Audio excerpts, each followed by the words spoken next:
સીધા સાંભળીએ। અમે વર્ષોથી બાપ દાદા વખત ખેતી કરતા છીએ અને અમારે પાણીની સમસ્યા બહુ મોટી છે આ વિસ્તારમાં ને પાછો અત્યારે ઉનાળો ચાલે છે અને ખેડૂતોને પાસના નીચાણવાળા વિસ્તારમાં પાણીની ખૂબ મોટા પ્રમાણમાં તકલીફ રહી છે। અમે ખેતર માટે સવારે પાણી માટે અહીં હેરિંગ કરવા માટે આવીએ નહેર પર, એટલે અમને ઘણી મોટરો જોવામાં આવી નહેર પર, એટલે મેં સિંચાઈ વિભાગને જાણ કરી કે સાહેબ આ રીતના 2 નંબરમાં ભૂતિયા કનેક્શનનો પાણી ચાલે છે, એટલે તમે તમારા માણસોને મોકલીને તાત્કાલિક અહીં કનેક્શનો કપાવી નાખો। બધા આશરે 10 કનેક્શન હતા। સિંચાઈ વિભાગે આવીને ફોટા બનાવ્યા, વિડીયો બનાવ્યા અને કનેક્શનો કાપીને માલિકોને નોટિસ આપી।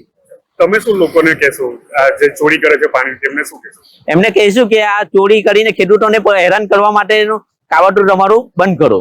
અમે બાપ દાદા વખતે 40-45 વર્ષથી ખેતી કરીએ છીએ। પાણીની મળે તો અમારો પાક સુકાઈ જાય છે, અમને નુકસાન થાય છે, અમને ખોટ આવે, અમને કોઈ ખેડૂતો કઈ વળતર જ નથી મળતું। એમ વારંવાર રજૂઆત કરી છે, નહેર ખાતામાં લોકો સાંભળતા નથી।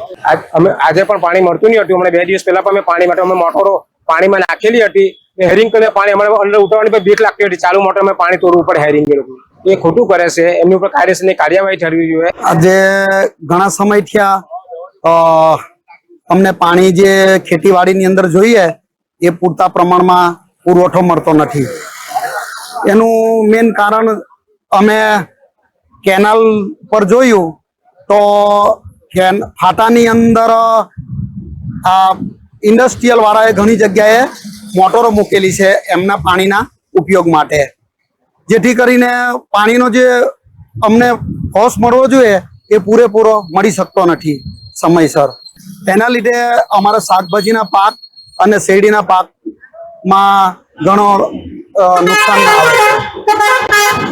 અમે સરકારને ખેડૂતો મિત્રો એવી અપીલ કરીએ છીએ કે અમને પાણીનો પુરવઠો જે પ્રમાણે જરૂર છે તે પ્રમાણે જ મળતો રહેવો જોઈએ અને અમારા પાણીનો જે સ્ત્રોત જે કેનાલમાં ચાલુ છે એ પૂરેપૂરે મળે તો જે લેબર કોલોની આવેલી છે કરંજ ખાતે, તેમાં એ લોકો લેબરના નાવા ધોવાને પીવા માટે સબમર્સિબલ પંપ મૂકીને કેનાલમાંથી પાણી લેતા હતા।